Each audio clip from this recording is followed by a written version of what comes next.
I'm Kara Dupuy-McCauley. I am a staff physician at the Mayo Clinic in Rochester, Minnesota, and I'm going to be talking today about identifying patients with central sleep apnea. I do have one disclosure to make. I am a consultant for Respicardia, the maker of the remedē system, and I do receive reimbursement from them. My presentation today is going to start off by talking about the classification of the spectrum of disorders that are involved in central sleep apnea. We will then talk a little bit about the pathophysiology briefly, the way in which patients present with central sleep apnea symptoms, and I will also go over the diagnostic criteria. The definition of central sleep apnea is repetitive decreases or repetitive absences of airflow. And this, as opposed to an obstructive event where you have persistent respiratory effort during these events, would be with no respiratory effort. So typically you're going to have an open airway, and the thing that generates the hypopnea or the apnea is going to be a lack of respiratory effort rather than obstruction of the posterior oropharynx. Central sleep apnea is actually a group of disorders with a variety of etiologies. On one side, we have primary central sleep apnea, which we sometimes call idiopathic central sleep apnea. In this case, any underlying cause of central sleep apnea would have had to have been ruled out. And then on the other side of the screen, we see the causes of secondary central sleep apnea. So central sleep apnea that is occurring as a result of some sort of underlying disorder. This can include Cheyne-Stokes breathing, which we commonly might see in patients with heart failure, high altitude periodic breathing, treatment emergent central sleep apnea, or also known as complex sleep apnea. This would be in a patient typically with obstructive sleep apnea who you bring them into the lab, you put CPAP on them, and they get resolution of the obstructive events, but emergence of central sleep apnea. And then central sleep apnea due to a medical disorder without Cheyne-Stokes breathing. This would be central sleep apnea that's occurring due to some sort of medical condition, usually something like a stroke or sometimes even neuromuscular disease. And then you can also have central sleep apnea due to a medication or substance.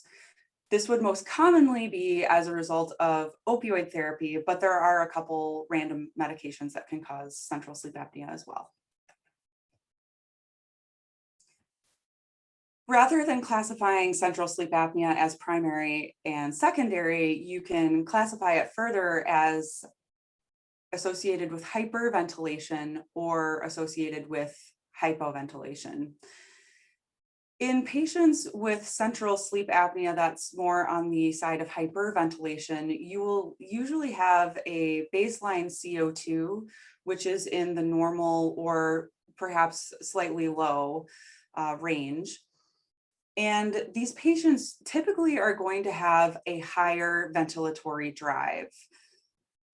Whereas if you have central sleep apnea that's associated with hypoventilation, this is typically going to be associated with a higher than normal level of carbon dioxide. And these patients will typically have a low or depressed ventilatory drive.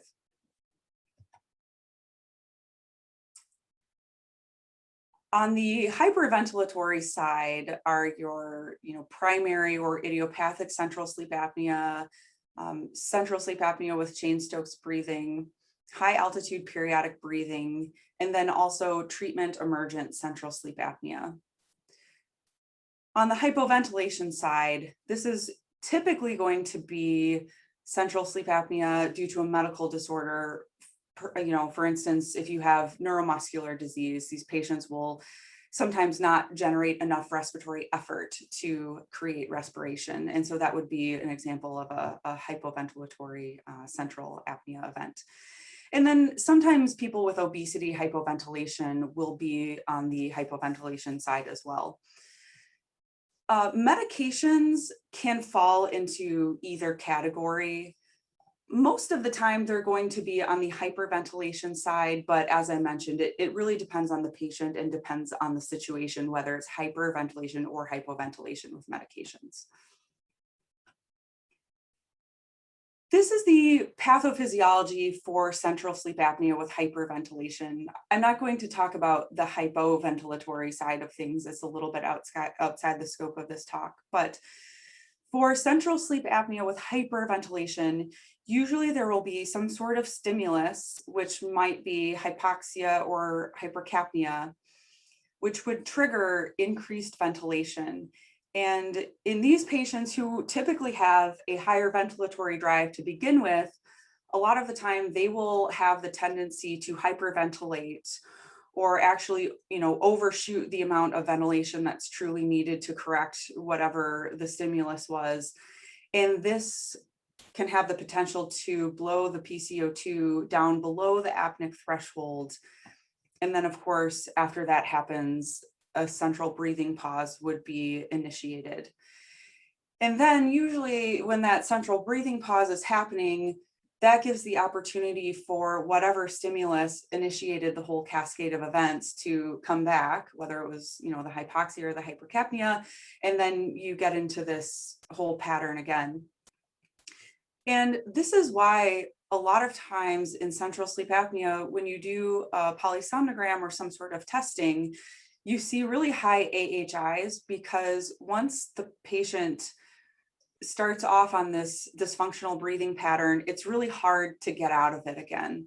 And so you tend to just have, continual episodes of central apnea, one right after the other, as I mentioned, resulting in high AHIs. Central sleep apnea is nowhere near as common as obstructive sleep apnea. If you look at people presenting for polysomnogram, so this isn't the general population, but in that population, central sleep apnea is going to account for about 1% of the tests. And for example, central sleep apnea with Cheyne-Stokes breathing is going to be about half of those people. So it's one of the more common types of central sleep apnea that we see. Central sleep apnea tends to occur in older patients. The median age from this study that I mentioned is 69 years. And then patients were more likely to be men, as I mentioned, older, having a low body mass index than their obstructive sleep apnea counterparts, and lower Epworth Sleepiness Scale scores than their obstructive sleep apnea counterparts. And then you can also see, just taking this heart failure population, in the study, 5% of men had central sleep apnea and only 0.2% of women had it. So there is a predilection for men. And, just saying something in general about this slide, you have to remember that central sleep apnea in the real world doesn't always present in this, nice little bucket with a low body mass index and a low Epworth score. In the real world, a lot of these people might even have some obstructive disease as well. Many people are obese nowadays. I think 42% of the American population. And so, a lot of times you can have multiple comorbidities, all generating different risk factors. And so you can have heavier patients with heart failure who, as I mentioned, might have obstructive and central. And, so it's just to say that these, it's nice to know who the high risk patients are, but this is not always going to perfectly describe the patients that you see with central sleep apnea. So a little more information about the risk factors. So as I mentioned, patients with central sleep apnea are typically older. There is a thought that this could be because as people age, they naturally develop more comorbidities. But then there's also a thought that, maybe it's the aging process itself that somehow increases risk of this type of disorder. As I mentioned, it's more common in men, and there is data to suggest that testosterone itself increases the apnea threshold, thereby making central events more likely to occur. And so that is the proposed mechanism for why it's more common in men. And then on the other end of that, estrogen has been shown to decrease the apnea threshold. So there might be a little bit of a protective mechanism for women. Heart failure is a risk factor, especially for Cheyne-Stokes respiration. Atrial fib is also another risk factor, and a common finding in patients with central sleep apnea. People who have had a stroke are at risk. Central sleep apnea is more common acutely following a stroke, and a lot of times it does resolve with time, but depending on the location of the stroke, it can potentially last longer and become indefinite. Renal failure is another risk factor, opioids, and then also there's a category of random other medical disorders that can predispose to central sleep apnea: low cervical tetraplegia, acromegaly, primary mitochondrial disease. So just some more rare things. Now we're going to talk about the symptoms. And of course, again, you have to just realize that people present in different ways, and you're not always going to get this perfect central sleep apnea symptom story from your patient. Some of them might even snore a little bit, again, because central sleep apnea does not exist in a vacuum. And a lot of times these people have other comorbidities and may even have obstruction at the same time.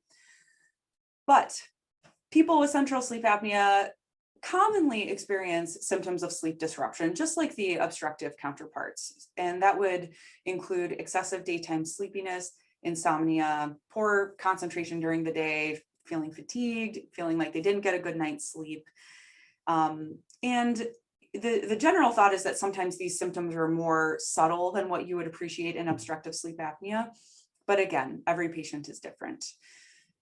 And then the next set of symptoms would be things that are related to oxygen desaturation at night. Some of these people with central apnea can generate quite low oxygen saturations. And so sometimes you will have significant symptoms related to that. And those might include paroxysmal nocturnal dyspnea. I've heard people say that they wake up from sleep in the midst of taking a really deep breath, and they feel that they're kind of, catching up respiratory wise. And so that would probably be because they've just had this breathing pause and are now in the hyperpnic phase. They can have morning headache. Sometimes in more dramatic cases, they could even have nocturnal angina or nocturnal arrhythmias, again, probably generated by, this level of hypoxia. And then of course, having a collateral history from the bed partner is always helpful.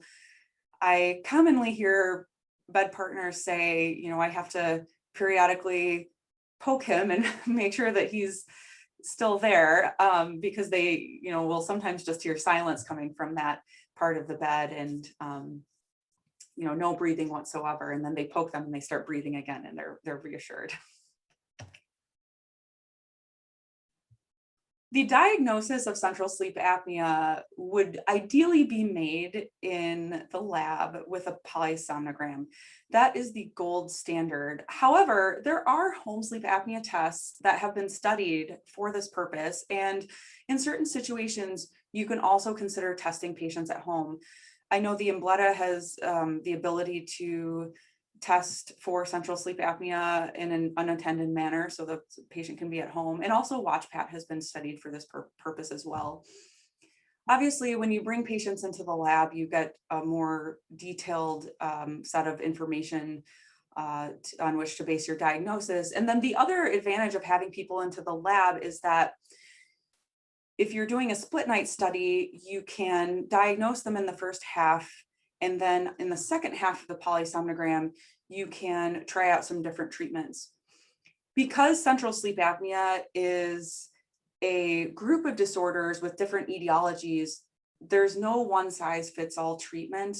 And so sometimes you have to try a couple of different things to see what is actually going to work for the patient to reduce the frequency of the disordered breathing events. This is the general diagnostic criteria for central sleep apnea. This is all outlined in the ICSD. There are specific diagnostic criteria for each of the subtypes of central sleep apnea, but they all have these general categories. You have to have some sort of symptoms. There's criteria on the polysomnogram, and then you have to document the presence or absence of any underlying medical condition.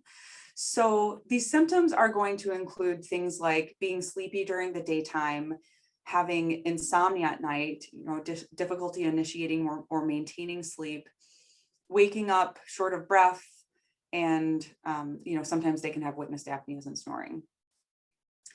The polysomnogram criteria is that you have to have at least 5 events per hour, so an AHI of at least 5, and more than half of the events that are comprising the AHI have to be deemed to be central in nature.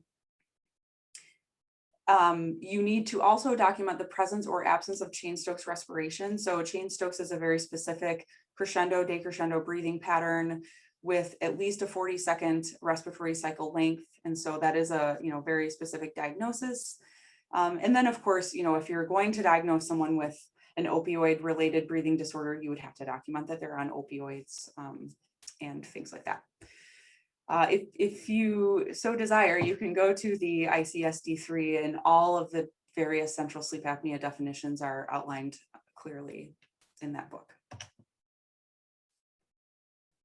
So as I mentioned, you base the diagnosis of central sleep apnea on the AHI, which includes apneas and also hypopneas. I talked a little bit about this in the beginning. Central apneas are a 90% airflow reduction that lasts at least 10 seconds, and you don't see any effort in the thoraco-abdominal bands. But central hypopneas are a different story, which sometimes makes things really tricky because it's not uncommon to have a patient who has mostly hypopneas on their study. And if you don't know how to classify the hypopneas as obstructive or central, it can really create a problem and make it challenging to give the patient an accurate diagnosis and to know what the appropriate treatments might be. There are ways to classify hypopneas. This is somewhat of a work in progress, and there is ongoing efforts in the literature to try and find a reliable and simple way to classify hypopneas. As it stands now, if you look at the American Academy of Sleep Medicine scoring manual, they state that hypopnea classification is not mandatory, but they do propose a visual criteria if you need to identify them as being obstructive or central. And that criteria is if the hypopneas are obstructive, then they should have one of 3 characteristics, either flattening of the inspiratory portion of the nasal pressure transducer, snoring during the event, or thoraco-abdominal paradox during the event, but not at baseline. If the event has any one of these characteristics, then you classify it as obstructive. If the event has none of these characteristics, then it can be classified as central. This has not been officially validated, so it's a little bit hard to say how accurate this method might be. I'll give a little plug for a paper that I did with a group of my colleagues testing some visual methods of hypopnea classification, and I'll just sum it up by saying it's not perfect. But this is something that's ongoing, and I hope that in the near future we will get to the point where we have a simpler way of classifying hypopneas so that we can make the diagnosis of central sleep apnea a little bit easier and more apparent, and get patients treated faster. Which leads me into my last slide. I'm actually going to turn this over to Dr. Schwartz to talk more about this, but the treatments for central sleep apnea, as I mentioned, are varied due to the heterogeneous nature of the disorders of central sleep apnea. They might include oxygen, some form of positive airway pressure. Sometimes CPAP can be effective, but more often that would be some sort of a bilevel device. There are a couple of pharmacologic options, specifically acetazolamide and theophylline. And then there is also the option of phrenic nerve stimulation. And as I mentioned, Dr. Schwartz is going to talk a little bit more about these options, so I'm going to leave it right here. Thank you very much, everybody, for attending, and I hope you enjoy the rest of the conference. Well, thanks so much for having me, and I appreciate your attending this seminar series. Coming after Dr. Dupuy-McCauley, where she has spoken already about the screening and diagnosis of Cheyne-Stokes and central sleep apnea. I'd like to turn our attention now to the management of these disorders with phrenic nerve stimulation. By way of introduction, I'm an adjunct professor at the University of Pennsylvania, Perelman School of Medicine. I've come out of 30 years at Johns Hopkins University, where I directed the sleep disorders program at that site. Disclosures are listed here. Many of them do involve stimulation, neurostimulation technologies for obstructive sleep apnea and for central sleep apnea that you'll hear about now. Well, let's launch right into it. Phrenic nerve stimulation is embodied by the remedē system. And to review the main features of this system is a fully implantable phrenic nerve stimulator that is designed to treat moderate to severe central sleep apnea and Cheyne-Stokes respiration in adults. It works by driving inspiration, and it drives inspiration by stimulating the phrenic nerves and activating the diaphragm. It turns on automatically at night and therefore ensures therapeutic compliance. And the stimulator itself is composed of three main units: a pulse generating unit and power source that is implanted in the usual space just below the clavicle and the subcutaneous tissue. The stimulation lead is usually placed in the left pericardiophrenec vein, and that vein runs alongside the phrenic nerve. When that vein is difficult to access, the stimulation lead can run along inside the superior vena cava, and that runs alongside the right phrenic nerve and can stimulate the right hemidiaphragm. The lead is assisted by a sensing lead that runs actually through the SVC into the azygos system and is placed somewhere in the vicinity of the diaphragm. And the sensing lead allows us to close the loop and determine and automatically titrate the amplitude of the stimulation so as to capture the phrenic nerve effectively. The exact features of this system are really summarized in the indications for use. What I'd like to cover today is I'd really like to review the major studies that have been done to document the response to phrenic nerve pacing with the remedē system. We'll take a look at the study design of the pivotal trial, the trial that won it FDA approval. We'll look at the outcomes of both the pivotal trial and the long-term follow-up of those patients who are enrolled in this trial. And then we'll go ahead and look specifically at a heart failure subgroup in that trial, in whom Cheyne-Stokes respiration is the predominant cause for central sleep apnea.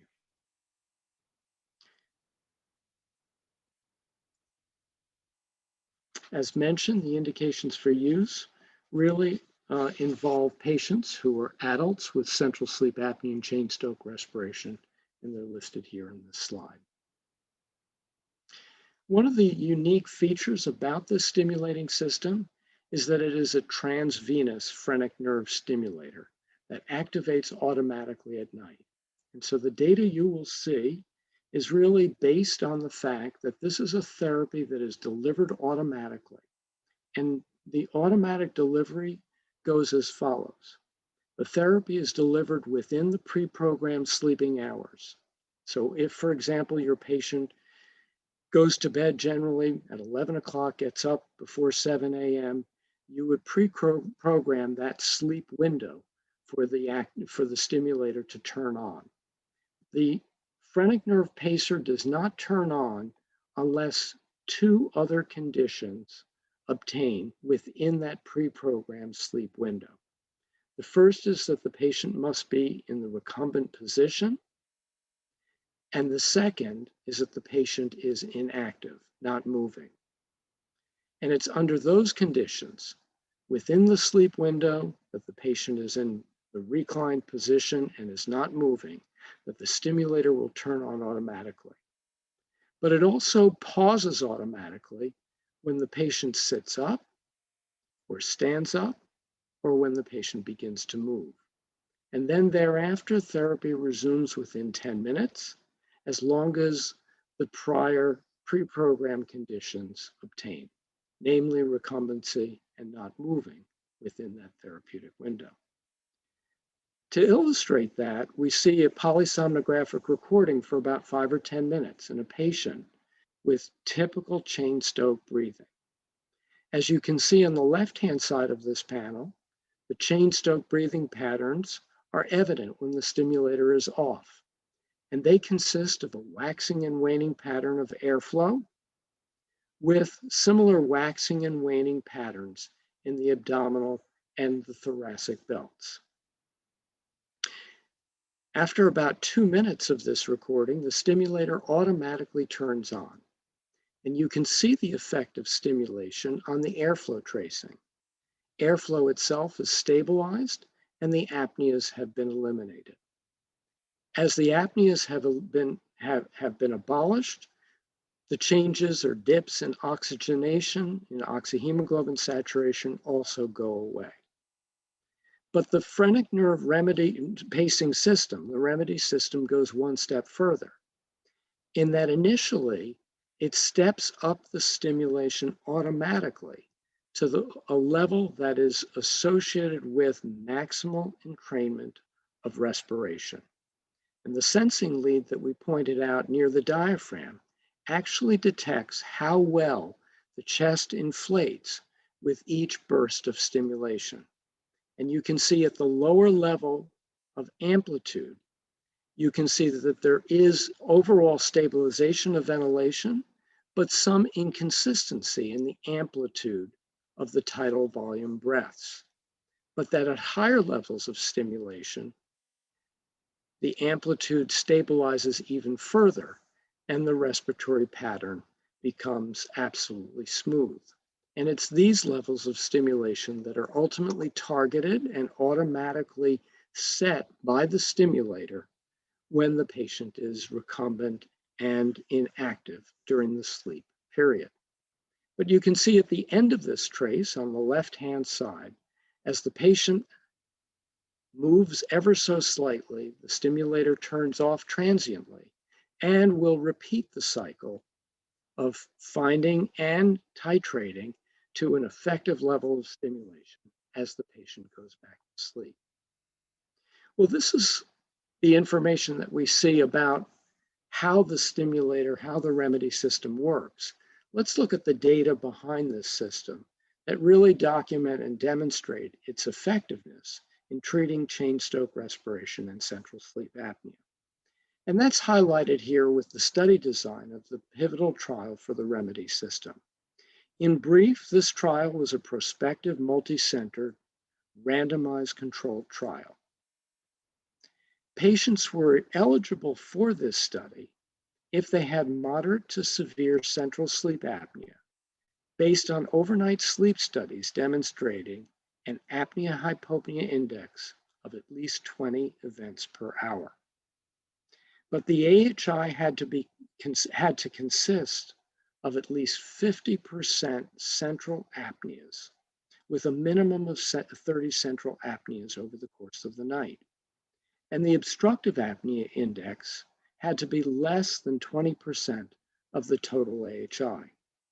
And one of the unique features of this randomized controlled trial is that the polysomnograms that were recorded at various intervals were scored by a completely blinded core laboratory. And so even though the patients themselves know that the stimulator is on, the PSGs that were recorded in a completely blinded fashion. The study design is summarized in this diagram. in which 151 patients were implanted with the remedē system. Roughly half of these patients were randomized to immediate therapy. Therapy was turned on after allowing for 1 month of healing, and it was maintained for a minimum of 12 months. The control group, on the other hand, the other half of the patients, had therapy deferred for 6 months, and then thereafter, therapy was turned on. And while the pivotal trial was powered on the basis of endpoints at 6 and 12 months, 6 months for effectiveness in treating sleep apnea and 12 months to look at safety endpoints, therapy has been ongoing for a minimum of 3 years, and now finally the 5-year follow-up data is out, and we will highlight that at the end of this segment. Let's look at the characteristics of the study patients. As is typical for patients with central sleep apnea and Cheyne-Stokes breathing, they were elderly patients with a mean age of 65. Considering the proportion of patients with heart failure, many of them were male. They were moderately obese with a BMI of roughly 30. The heart failure contribution decreased the overall ejection fraction to about 40%, and about 2/3 of the patients in both treatment and controls had heart failure. 45% of them had atrial fibrillation, many of whom had a concomitant cardiac device. The apnea-hypopnea index was in the severe range, with a mean index in the mid-40s in both groups. And by design, the majority of the events were central apneas. And this group was somewhat sleepy, with a mean Epworth sleepiness score of 10 out of 24. The primary endpoint was a 50% reduction in the AHI. And that endpoint was achieved with greater frequency in the treated compared to the control group. The AHI decreased by 50% or greater, much more in the treated compared to control patients. And you would expect as well that secondary endpoints, namely the characteristics of the apneic episodes, also improved. And what we see here is that, in fact, treated patients showed a marked reduction in their central apnea index compared to controls. And it's that reduction in central apneas that accounted for the overall improvement in their AHI. And when apneas go away with treatment, the arousal index improved or decreased dramatically in treated compared to control patients. And as a result of elimination of sleep apnea and central sleep apnea in particular, the oxygen desaturation index decreased by a commensurate amount in the treated compared to control patients. Now, if we're treating sleep apnea as demonstrated by primary and secondary endpoints, we should be getting some improvements in sleep quality. And that's reflected here with an overall increase in the amount of REM sleep time in the treated versus the control group. We'll see that these improvements in REM sleep time actually translate to improvements in non-REM sleep quality in long-term follow-up in these patients, as we talk about it in just a few minutes. When sleep apnea improves and sleep quality improves, we also demonstrated in this pivotal trial that quality of life improves significantly to a significantly greater extent in the treated compared to the control patients. The overall quality of life, a patient-centered question asking about quality of life, improves really markedly in treated compared to control patients. And the Epworth Sleepiness Scale goes down by 3.5 to 4 points in the treated compared to the control patients. So improvements were demonstrated in sleep apnea, sleep quality, and in quality of life in this pivotal trial. The improvements that you see here are those that I summarize, with improvements in Epworth Sleepiness Scale in the treated patients. The patient global assessment improved markedly in most of the patients and to a mild extent in a good chunk of the other patients who were treated. And when patients were asked about their willingness to undergo this procedure again and get treated with the remedē device, the vast majority of them expressed a willingness to repeat the procedure had they had it to do all over again.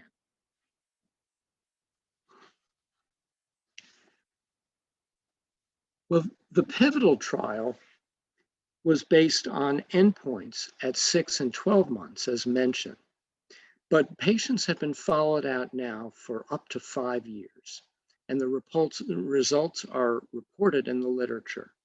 And they show at 24 months that the improvements in AHI are really sustained and durable, in that AHI goes down quite dramatically at 24 months in this patient population. And the improvement in AHI is largely due to the fact that central apneas, shown here in the orange, go down to negligible levels. The residual events, such as they are, tend to be in the obstructive category, or they have to do with the fact that some patients did not necessarily sleep all that well, leading to incomplete ventilatory capture during the therapy adjustment stretches that you saw in the recording example a few minutes ago. Now, this durable improvement in AHI really carries out for the duration of the 5-year observation period just reported this year in the literature, in that we see the baseline AHI represented here as median values in the mid to high 30s.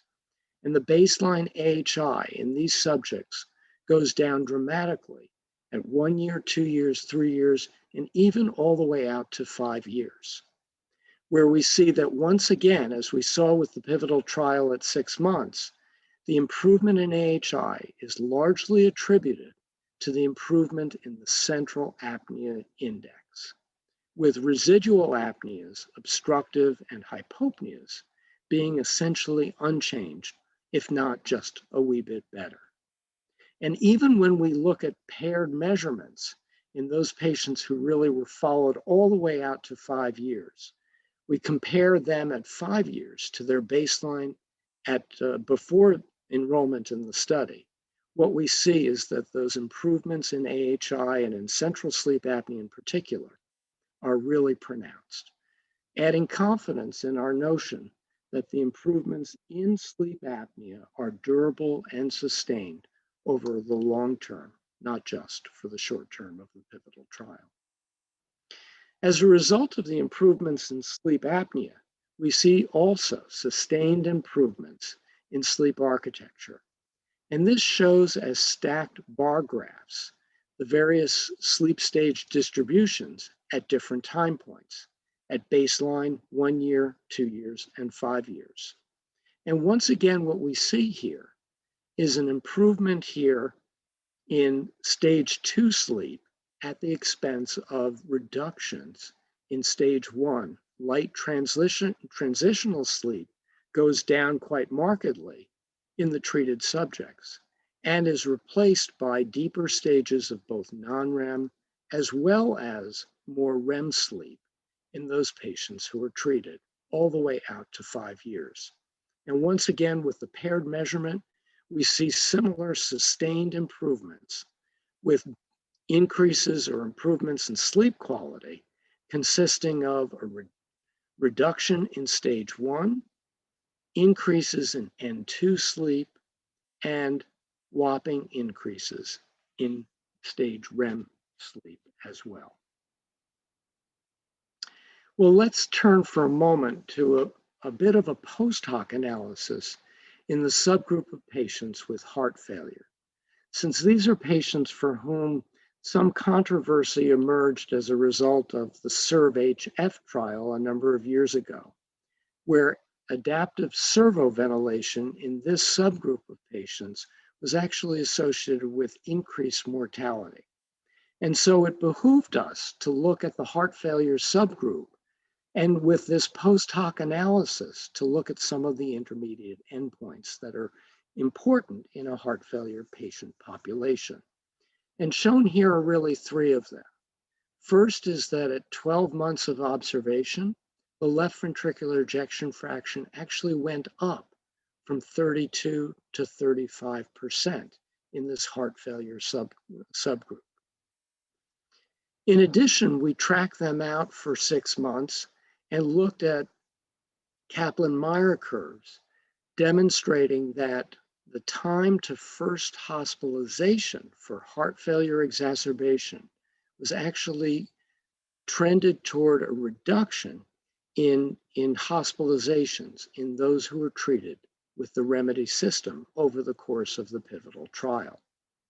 And then finally, we demonstrated here with Kaplan-Meier curves that there was no difference in mortality between the treated and untreated controls over this limited observation period. So we're somewhat heartened to recognize, at least with this small subgroup analysis, that those with heart failure certainly do not do worse in relation to mortality and may actually do better in terms of cardiac function and in terms of lower rates of rehospitalization in those who are treated with this phrenic nerve pacing system. But it's not only these hard endpoints, but the heart failure cohort demonstrated similar benefits in sleep and in quality of life. And they're summarized on the right-hand side of this diagram, where we see, much like for the cohort as a whole, the heart failure subgroup shows us improvements in the patient global assessment, and these improvements tend to be marked or moderate in severity and exist and are reported by the majority of patients with heart failure who are treated with the remedē system. The improvements also occur in this subgroup in the Epworth Sleepiness Scale, with a reduction in sleepiness of 3 points on this scale, and improvements in the Minnesota Living with Heart Failure Quality of Life Index, which was significantly improved in the treated patients. So I'd like to conclude with the thought that Cheyne-Stokes respiration and central sleep apnea can be associated with significant morbidity and mortality.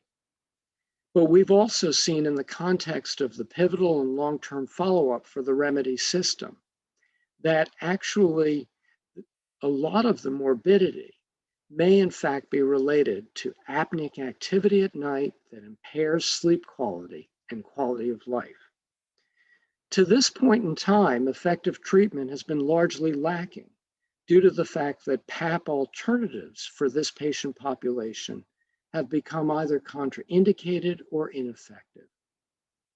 Now, in a large randomized controlled trial, the remedē system has been demonstrated to achieve durable improvements in sleep apnea, sleep architecture, and quality of life in adults with moderate to severe central sleep apnea and Cheyne-Stokes respiration.